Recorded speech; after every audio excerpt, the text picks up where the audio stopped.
Marcos, capítulo 1, versículo 21. Diz assim a palavra de Deus. Depois entraram em Cafarnaum e, logo no sábado, foi ele ensinar na sinagoga. Maravilhavam-se da sua doutrina, porque os ensinava como quem tem autoridade e não como os escribas. Não tardou que aparecesse na sinagoga um homem possesso de espírito imundo, o qual bradou: Que temos nós contigo, Jesus Nazareno? Viestes para perder-nos? Bem sei quem és, o Santo de Deus. Mas Jesus o repreendeu, dizendo: Cala-te e sai desse homem. Então, o espírito imundo, agitando-o violentamente e bradando em alta voz, saiu dele. Todos se admiraram, a ponto de perguntarem entre si: Que vem a ser isto? Uma nova doutrina. Com autoridade ele ordena aos espíritos imundos e eles lhe obedecem. Então, correu célere a fama de Jesus em todas as direções, por toda a circunvizinhança da Galileia. E saindo eles da sinagoga, foram com Tiago e João diretamente para a casa de Simão e André. A sogra de Simão achava-se acamada, com febre, e logo lhe falaram a respeito dela. Então, aproximando-se, tomou-a pela mão, e a febre a deixou, passando ela a servi-los.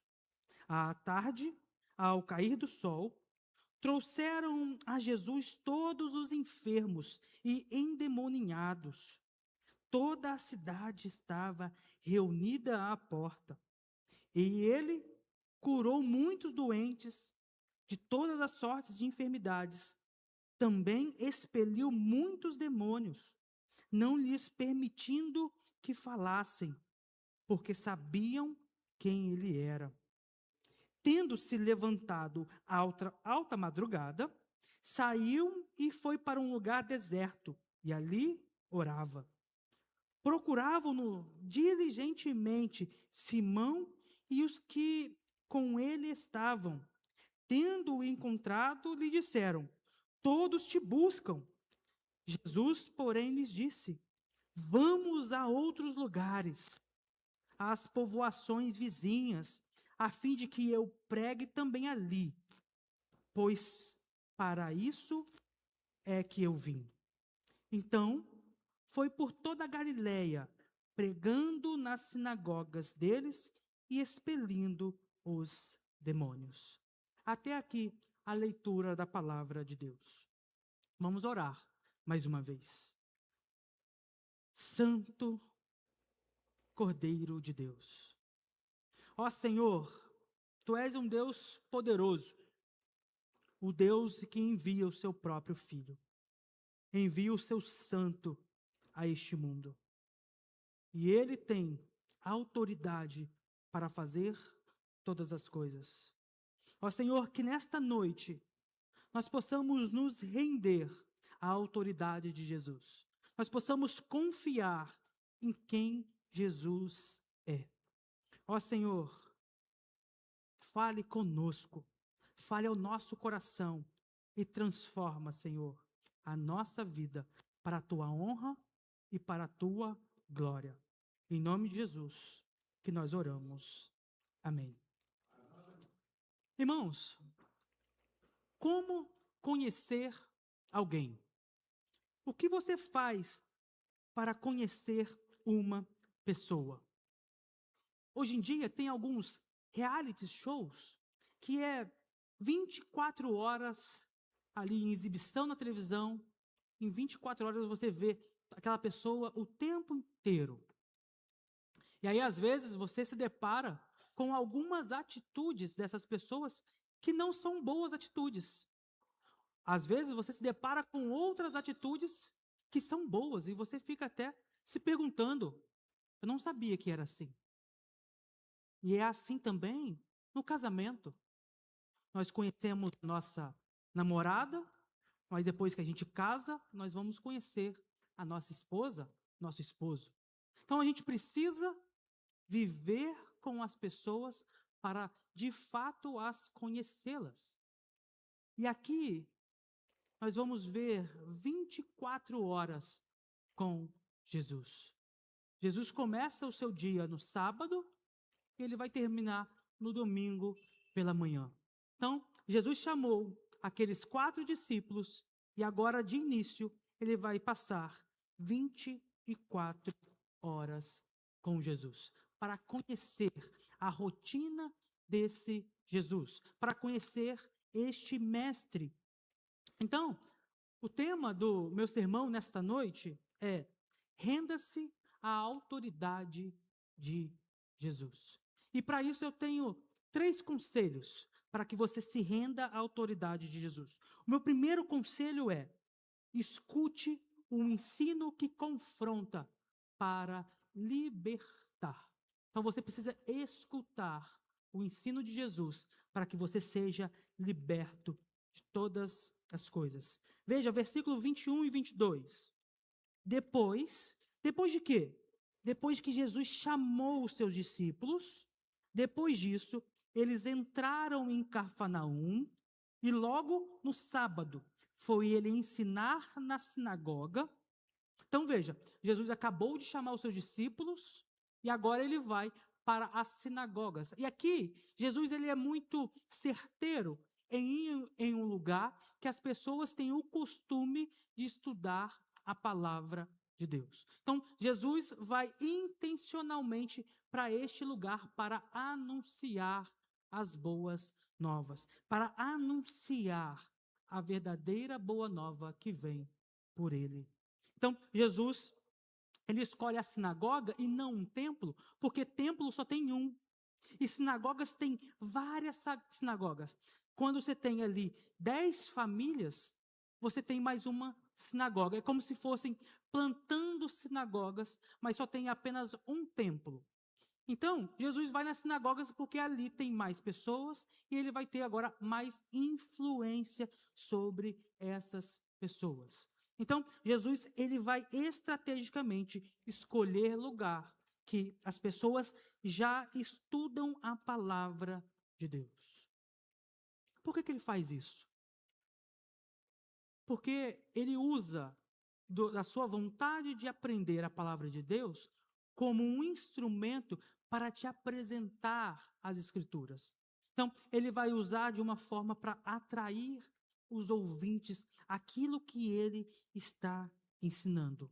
E isso é tão verdadeiro que no versículo 22 ele vai dizer: maravilhavam-se da sua doutrina. Eles ficavam extasiados. Eles ficavam como fora de si, porque Jesus ensinava de uma maneira maravilhosa. O que ele tinha para ensinar tinha total autoridade. Então, Jesus ensina como quem tem autoridade, não como os escribas. Então, pense o seguinte: os escribas, quando eles iam ensinar, ele voltava a história e falava assim: ó, aqueles que me antecederam ensinaram isso, isso, isso, isso. Então, ele pegava toda a história para ensinar o texto bíblico. Quando Jesus vem, ele tem a própria autoridade, ele é a autoridade. Então, ele não precisa citar outras pessoas. Então, quando a gente está estudando, e a gente tem que fazer trabalho científico, a gente precisa fazer citações de grandes nomes para referenciar aquilo que a gente está ensinando. Então, quando você vai fazer ali uma monografia, uma tese de mestrado, doutorado, você tem que referenciar. Você escreve uma coisa, e aí você tem que trazer pessoas de alto escalão que estão falando a mesma coisa para te dar respaldo na sua pesquisa, para mostrar assim: olha, o que eu estou falando, fulano de tal falou, e isso se condiz por causa disso. Então, você traz pessoas que têm autoridade para mostrar que o seu argumento é válido. Com os escribas era a mesma coisa. Ele trazia as outras pessoas, os outros escribas mais antigos, para validar o seu ensino. Mas quando Jesus começa a ensinar, ele não cita os escribas, porque ele próprio tem a autoridade, ele é a fonte de autoridade. Então, ele é cheio da palavra de Deus, ele é a palavra encarnada. Então, ele não precisa citar outras pessoas, porque ele tem toda a autoridade. Ele não é igual nós, quando vai fazer esse trabalho, precisa de citar outras pessoas. E em João 8:26 diz assim: muitas coisas tenho para dizer a vosso respeito e vos julgar. Porém, aquele que me enviou é verdadeiro, de modo que as coisas que dele tenho ouvido, essas digo ao mundo. Então, Jesus ensina porque o Pai dá toda a autoridade, o Pai o ensina. Ele cita a fonte primária. Ele não precisa citar aqueles outros escribas mais experientes para lhe conferir a autoridade. Ele tem autoridade por si só. Por isso que eles estão maravilhados em ouvir Jesus ensinando. Eles estão maravilhados porque é algo que Jesus está mostrando a eles que eles não tinham ainda percebidos. Mas o que Jesus está ensinando? O evangelista Marcos não fala o que Jesus ensina, mas provavelmente no versículo 15, aqui é a base do ensinamento de Jesus, que diz assim: o tempo está cumprido e o reino de Deus está próximo. Arrependei-vos e crede no evangelho. Então, essa é a pregação de Jesus, que provavelmente ele está pregando agora para aqueles judeus. Lembrem-se que João Batista, ele foi confundido com Elias por causa das suas vestes. Mas só que Jesus não tem as vestes de Elias. Ninguém vai reconhecer Jesus por causa da sua aparência. Mas o que parece é que Jesus ele vai ser reconhecido por causa das suas palavras, daquilo que ele ensina. É isso que testifica Jesus Cristo. É isso que vai mostrar que ele é diferente dos outros. Embora ele foi, no versículo de 9 a 11, batizado e houve ali a fala de Deus, Pai, para o Filho, os ouvintes não entenderam ou não ouviram isso. Eles não sabem quem Jesus Cristo é. Eles ainda não sabem disso, eles não compreenderam isso. Por quê? E a gente vai ver à frente por que eles não compreenderam isso. Mas veja o versículo 23. Não tardou, ou seja, não demorou que aparecesse na sinagoga um homem possesso de um espírito imundo. Então, quando nós dizemos lá atrás que o reino de Jesus Cristo ele vai avançando e ele vai avançando sobre o reino de Satanás, quando Jesus começa a ensinar, o reino de Satanás começa a se manifestar contra os ensinamentos de Jesus. Então, o reino de Deus vai avançando em cima do reino de Satanás. E o reino de Satanás não vai ficar parado. Ele vai se manifestar contra o reino de Jesus. É uma grande batalha que Jesus Cristo iniciou no deserto, ele vence a tentação, mas agora ele vai vencer em todo o tempo o reino de Satanás. Ele vai vencer porque ele é mais poderoso do que Satanás. Então Jesus vai estabelecendo o seu reino, conforme ele vai anunciando a luz, as trevas vão surgindo, vão aparecendo. E o que ele vai gritar então? Veja como ele tem muito a nos ensinar. Que temos nós contigo, Jesus Nazareno? Vieste para perder-nos? Bem sei quem és, o Santo de Deus. Então, o espírito imundo sabe quem Jesus é. O espírito imundo reconhece quem Jesus é. Ele sabe que é o Santo de Deus. Ele sabe que ele vai perder essa batalha. E é por isso que ele vai perguntar: vieste para perder-nos? Vieste para matar-nos?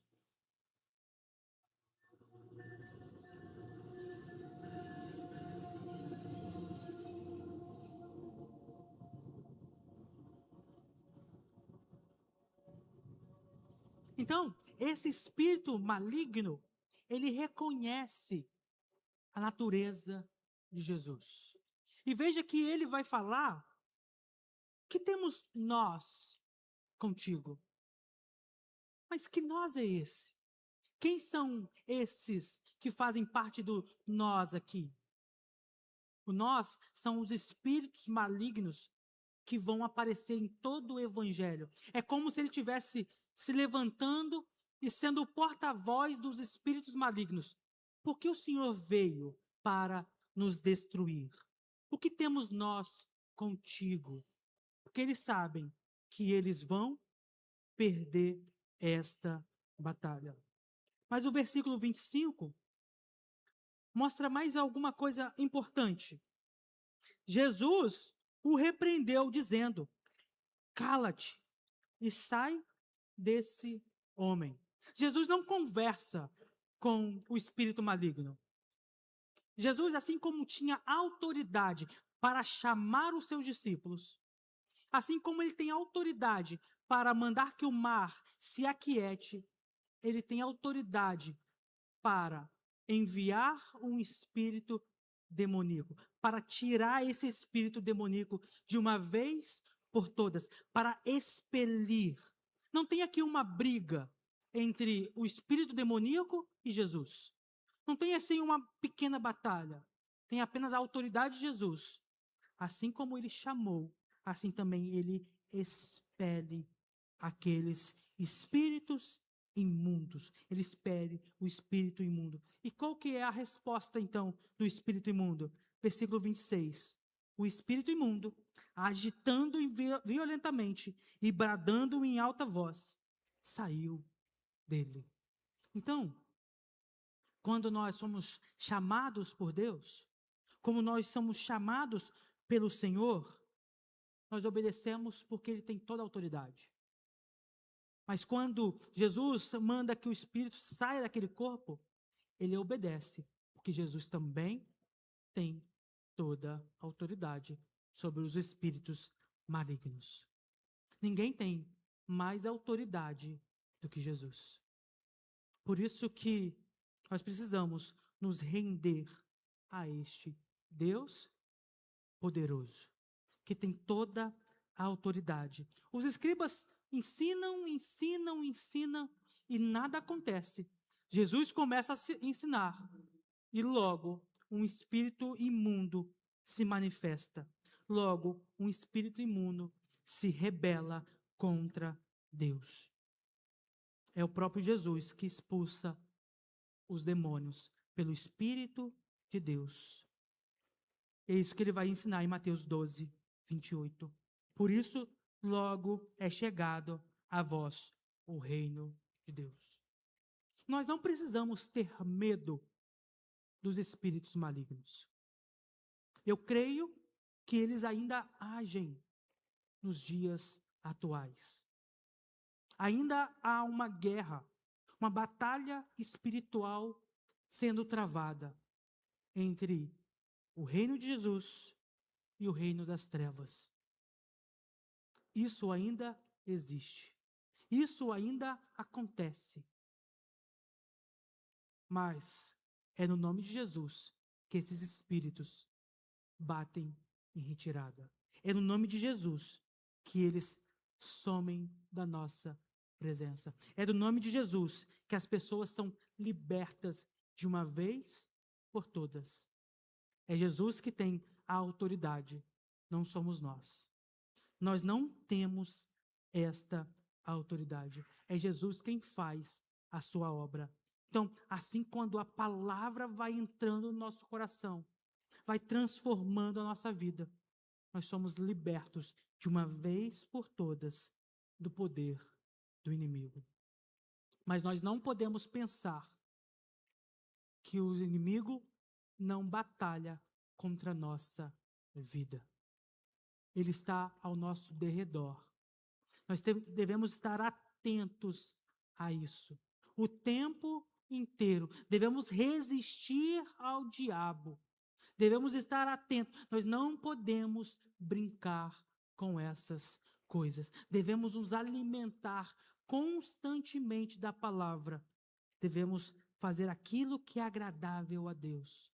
Porque os espíritos malignos atuam e atuam de várias e várias formas.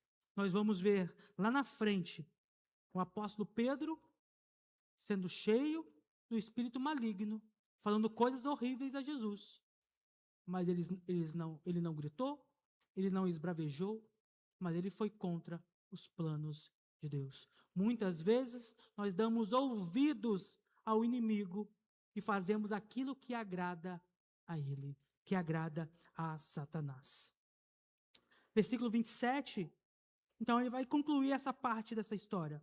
Todos se admiraram, a ponto de perguntarem entre si: que vem a ser isto?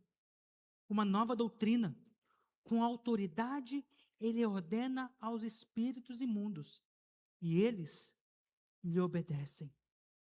Então, aqueles homens estão vendo Jesus ensinar, eles estavam maravilhados com a doutrina, e agora estão vendo Jesus expulsar demônios, e os demônios estão obedecendo. Aqueles homens estão ainda mais admirados com este homem que ensina com autoridade e expulsa demônios com autoridade. E a consequência é, 28, correu célere a fama de Jesus em todas as direções, por toda a circunvizinhança da Galileia.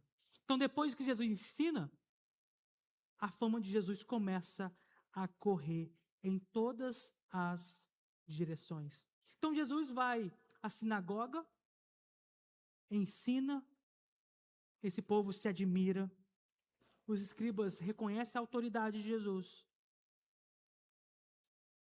Mas muitas vezes nós nos achegamos à igreja, gostamos de ouvir o que é ensinado, gostamos de ouvir o que é pregado, mas não nos admiramos com Jesus Cristo.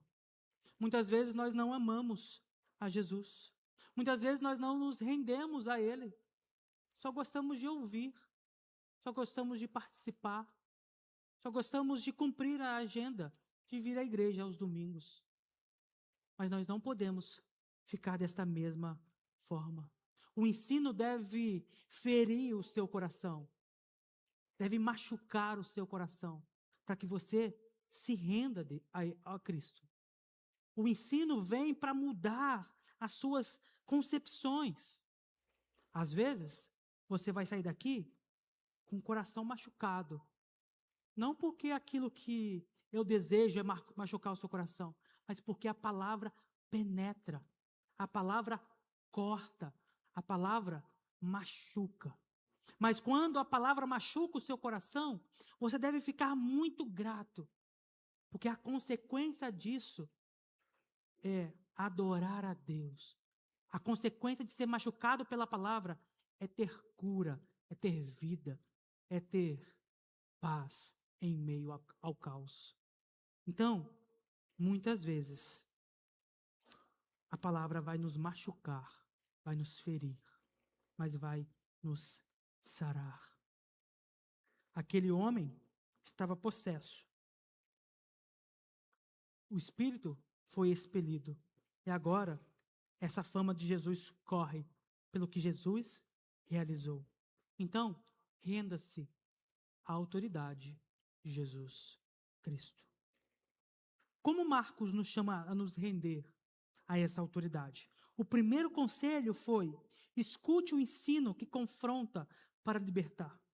Mas o segundo conselho é: acolha a misericórdia que restaura para servir. Veja, versículo 29. E saindo eles da sinagoga, foram com Tiago e João diretamente para a casa de Simão e André. A sogra de Simão achava-se acamada, isto é, estava doente, com febre, e logo lhe falaram a respeito dela. Então, aproximando-se, tomou-a pela mão e a febre a deixou, passando ela a servi-los. Então, depois de uma cena conturbada, Depois de um espírito maligno se rebelar contra Jesus, depois dele ensinar na sinagoga, eles vão até a casa. Eles saem do lugar público para o privado. Mas o ministério de Jesus não para aí. Eles chegam e tem a sogra de Pedro, enferma. Ela está com febre. Ela está precisando ser curada. Mas veja, o mesmo Jesus que tem a autoridade para expulsar demônios, é o mesmo Jesus que se compadece daquela mulher enferma e a pega pela mão. Ele é o mesmo Jesus que nos chama com autoridade, é o mesmo Jesus que está na nossa casa, cuidando de nós o tempo inteiro. Aquela mulher acamada, sofria, mas Jesus está cuidando inteiramente dela. Mas veja a resposta desta mulher. Depois que ela foi curada, o que ela passa a fazer então? Passando a ela a servi-los. Então, quando você é curado, quando você é restaurado, é transformado, qual que é a consequência? É servir. É buscar fazer aquilo que agrada ao Senhor. Primeiro você foi encontrado por esse Senhor. Depois ele pegou você pela mão, curou você, tirou da enfermidade. E agora você vai responder a esse Senhor, servindo. Ela imediatamente passa a servi-los. Mas o texto continua. Versículo 32. À tarde, ao cair do sol, trouxeram Jesus todos os enfermos e endemoniados. Então veja, aqui, ao final da tarde do sábado, acaba o Shabá, acaba o sábado levítico. Então, das 18 horas de sexta-feira até o final do sábado, você não pode fazer as coisas, você deve descansar para o Senhor. Essa era a lei. Então, o que eles fazem? Ao cair do sol, vamos reunir todos os homens que estão doentes, vamos reunir todos os endemoniados, vamos levar para a casa da sogra de Pedro, vamos para lá porque Jesus está lá. E aí a cidade inteira vem para que Jesus curasse essas pessoas. Todos, após acabar a lei do sábado, eles vão até esta casa. Então, uma grande multidão reuniu-se em volta desta casa. 33. Toda a cidade estava reunida.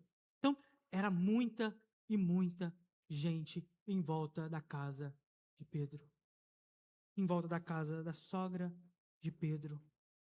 E versículo 34, Marcos vai nos ensinar. E ele curou muitos doentes de toda sorte de enfermidades. Também expeliu muitos demônios, não lhes permitindo que falassem. Agora Marcos vai mostrar por que Jesus manda que os espíritos imundos calassem. Por quê? Porque sabiam quem ele era. Jesus está aqui intencionalmente proibindo os espíritos malignos de anunciarem quem Jesus é. Porque se todos soubessem quem Jesus é, Jesus iria para a cruz antecipadamente, pois não era ainda a hora. Por que Jesus está fazendo? O meu ministério está começando e essas pessoas não podem saber destas coisas. Vejam que quando vai se referir a Jesus, e os espíritos imundos vão fazer isso várias vezes, eles sempre têm algo sobre a autoridade, sobre quem Jesus é. Mas os discípulos ainda não entenderam. Os discípulos ainda acham que Jesus é apenas um homem que tem autoridade, que tem poder, mas não que é o Filho de Deus. Os discípulos ainda não entenderam isso. E aí a gente vai ver isso em todos os evangelhos.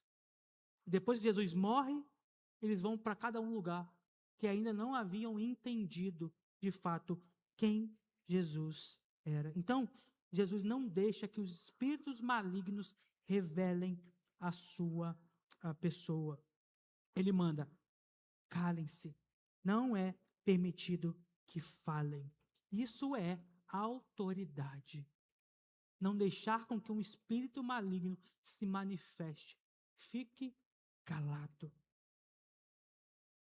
Então, essa é a autoridade de Jesus. Os espíritos malignos são apenas espíritos que estão sendo expulsos por Jesus.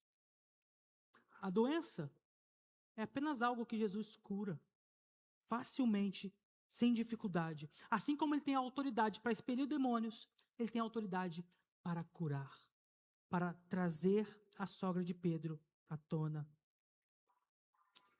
Mas eu tenho uma pergunta direta e objetiva para você. Você tem permitido que Jesus entre no seu coração? Você tem permitido que Jesus entre onde dói? Ou você apenas permite que Jesus esteja nesse ambiente e não na sua casa? Você tem permitido que Jesus mude toda a sua vida, todas as suas vontades e desejos? Então, se a resposta do seu coração é muitas dessas questões eu não tenho permitido, você precisa render-se a Jesus. Aquela multidão sabia que Jesus tinha autoridade para curar e expelir demônios. Foram atrás dele, mas não se renderam aos seus pés. Então, o último conselho, o primeiro conselho foi: escute o ensino que confronta para libertar. Segundo conselho, acolha a misericórdia que restaura para servir. E o último conselho, o terceiro conselho é: priorize a missão que a oração dirige para pregar. Então, versículo 35 diz: tendo se levantado alta madrugada, lembre, Jesus começou sábado de manhã, foi para a sinagoga, depois ele foi para a casa da sogra de Pedro, à tarde veio um monte de gente, agora nós já estamos na alta madrugada, estamos no domingo. Saiu, foi para um lugar deserto e ali orava. Procuravam-no diligentemente Simão e os que com ele estavam. Tendo encontrado, lhe disseram: todos te buscam. Então Jesus acorda cedo, vai orar, vai ter relacionamento com o Pai, vai ter um relacionamento com o Senhor. E os discípulos vão chegar a Jesus falando assim: olha, está todo mundo te procurando, todo mundo quer ouvir do Senhor, todo mundo quer ver essas curas, quer ver essas pessoas sendo libertas dos demônios e tudo mais. Está todo mundo querendo te ver. Então, Jesus ali estava como um superstar, todo mundo atrás de Jesus. Mas, não foi para isso que Jesus foi chamado. Não foi para isso que Jesus veio. Não foi para isso que Jesus veio a este mundo, se encarnou, para ter uma fama, para ter seguidores que querem algo de Jesus. Jesus não veio para a fama. Jesus veio para outra coisa. E a resposta de Jesus nos ensina para o que ele veio.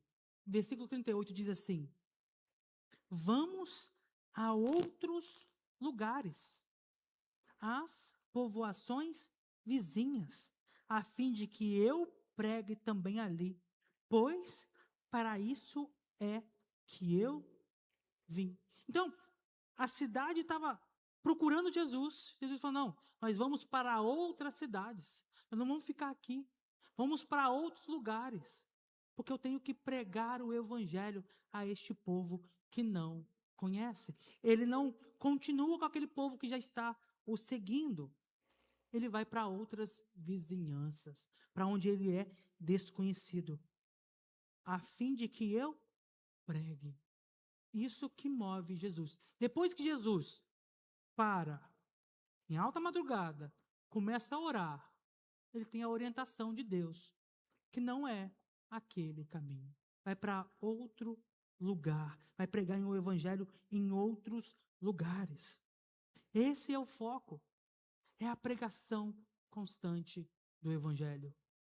Curar, libertar, são coisas boas, mas não são as melhores coisas, não são as melhores notícias. E aí, versículo 39 diz: Então foi por toda a Galileia, pregando nas sinagogas deles e expelindo os demônios. Então Jesus continua o seu ministério de sinagoga em sinagoga, pregando o evangelho constantemente. E aí o reino de Satanás vai atacar, e ele vai expelir e expelir os demônios. Nada para Jesus. A prioridade de Jesus é pregar o evangelho. Mas então, qual é a sua prioridade? Qual que é a minha prioridade? A minha prioridade é fazer a minha vontade ou fazer a vontade do Pai? Então nós vimos que a sogra de Pedro, ela foi restaurada e agora ela trabalha. Você foi alcançado pelo Evangelho e agora você deve trabalhar em resposta ao que Cristo fez por ti, em que Cristo já realizou.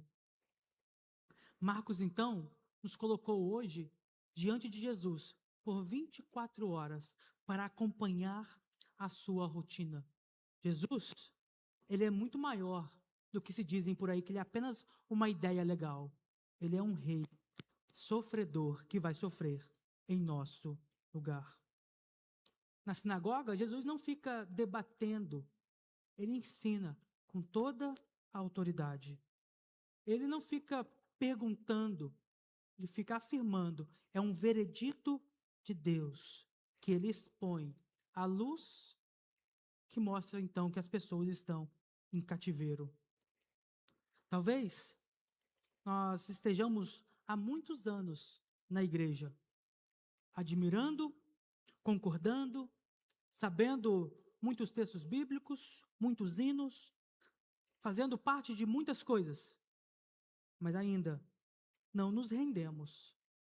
Ainda temos alguns pecados presos na nossa vida, na nossa caminhada. Às vezes você protege o orgulho que você chama de personalidade. Eu nasci assim, eu vou morrer assim. Às vezes você quer controlar todas as coisas e chama de prudência. Nossa, eu sou tão prudente. Mas você não consegue viver descansando na vontade de Deus. Cristo não chama nenhum de nós apenas para melhorar, para ser um pouquinho melhor. Ele nos chama para ser outras pessoas, novas criaturas. Ele nos chama para nos arrepender integralmente. Arrependimento é curvar-se diante de Deus, mostrar para Ele todas as nossas mazelas, jogar as nossas armas e parar de negociar com aquilo que não é verdadeiro. Parar de tentar vencer Jesus no argumento. Você precisa deixar de ter boas respostas e ter um coração que se rende, porque você tem pecado contra o Senhor. Jesus, ele não aparece em meio a boas pessoas. Ele aparece em meio às pessoas que são pecadoras. Mas ele confronta de tal forma que você não tem a capacidade de se explicar diante de Deus para se inocentar. Ele tem toda a autoridade. Você precisa reconhecer que tem culpa sobre os seus ombros.